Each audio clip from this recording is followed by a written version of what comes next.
Welcome to the DPost Sports Chat. I'm sports editor Drew Rubenstein, and with me today is Ed Owens, our college football beat reporter, and we're 9 days away from WVU's season opener, and Dana Holgorsen promised that he would know who his starting quarterback would be almost a week ago, last Saturday. He still hasn't named that starting quarterback. At this point, do you think he's maybe second-guessing himself, or does he know the direction and he's just not letting us know? I don't think he's second-guessing himself. That's not something Holgorsen's really done in the past. Traditionally, when he picks a starting quarterback, that's who he goes with. So I think he's just trying to wait until the last possible minute, make sure he's comfortable with his decision. And really, I mean, the race came down to the wire between Trickett, Millard, and Childress. And I think it's a tough decision to make, and I think it just shows you how close the race was. Do you, at this point, and I guess we'll see against William & Mary on August 31st, but are you still thinking Clint Trickett is the guy? From what we've seen, you have to be thinking Trickett. He started both of the brief workouts that we saw. I was about to call them scrimmages. They weren't really scrimmages, just the few series that we saw during practice. He was working with the first team exclusively, and that's how they ended camp. So from what we've seen, I think Trickett has to be the guy.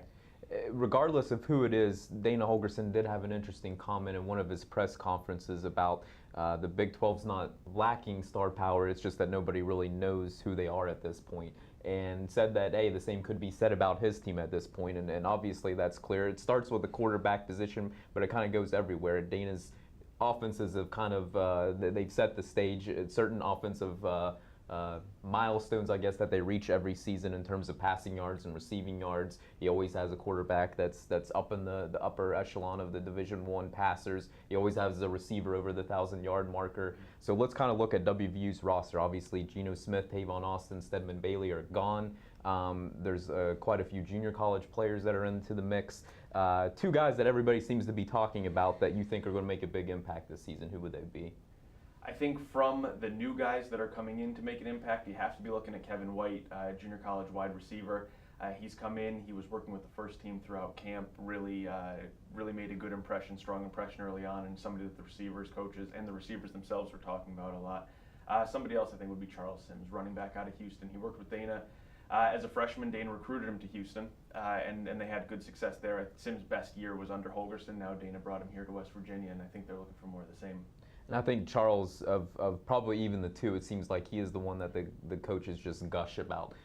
They plan to use him in the backfield and probably in the slot receiver position out wide, kind of a guy who can do anything and everything. They said he could be the best inside receiver, and you also get the sense that they think he's the best running back on the team. So it seems like he's a guy who definitely will get his hands on the ball a lot. Kind of going the next tier, though, WVU wants to be more well-rounded than what it was, maybe is the way to put it, from last year, where they had two receivers and then it was J.D. Woods and then nobody else really contributing at all. There's quite a few intriguing guys. Ivan McCartney's one who comes to mind, but who are some of the guys that maybe people are talking about a little bit, but not as much as Kevin White and Charles Sims, who could fill that void? Yeah, when Kevin White went down briefly with an injury during camp, KJ Myers really stepped up. Dana said it himself. White went down, I think, for 3 days, and KJ stepped in and really turned some heads and kind of took advantage of the opportunity in front of him. He hadn't been working with the ones, and I think he showed that he could.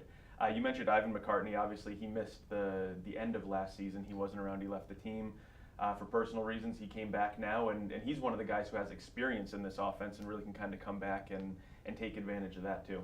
And then you look at a guy like Jordan Thompson. What's realistic for a guy like that who last spring came in as a true freshman? The coaches were raving about him. They seemed really impressed with him. And then during the course of the season, things just didn't go well for him. Dropped balls, started not playing much toward the end.